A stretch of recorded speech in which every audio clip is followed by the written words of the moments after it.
All right, now for our FestPac facts, we travel to Samoa.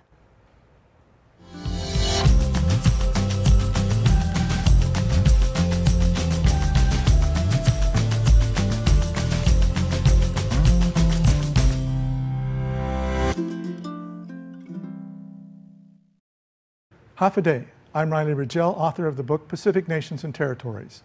Samoa is in the middle of the Pacific, just west of American Samoa. The two main volcanic islands of Upolu and Savaii have mountainous interiors and plains along the coasts.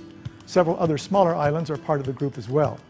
In the late 1800s, Samoa found itself embroiled in civil war amongst themselves, but also with the British, Germans, and American navies involved as well. Britain dropped its claim, the United States agreed to take Tutuila and the other eastern Samoan islands, and Germany took over Samoa.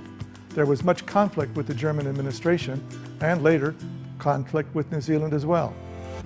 It wasn't until 1962 that Samoa, then called Western Samoa, obtained its full independence.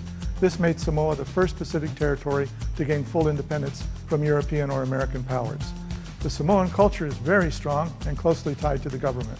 There is a whānau, or legislature, but only traditional chiefs, the Matai, can run for seats in the whānau.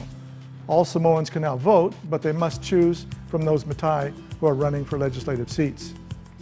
The economy is based mostly on agriculture and subsistence farming and fishing. Money sent home by relatives working overseas also helps to shore up the cash flow. Samoa also has some factories for clothing and automotive wiring parts. Tourism sees about 100,000 visitors per year. A hydroelectric power plant supplies most of the nation's electricity. Many Samoans still live in traditional fale, or houses. These are open-sided and very breezy. Samoa is a perfect example of how difficult it is for Pacific Islands to preserve their culture while developing the economy at the same time. If you strictly preserve your culture, limiting development, you increase unemployment and chase young people away. If you go for heavy development, your culture begins to erode. Samoa may have done a better job than most at preserving the culture and developing at the same time, but it is still difficult.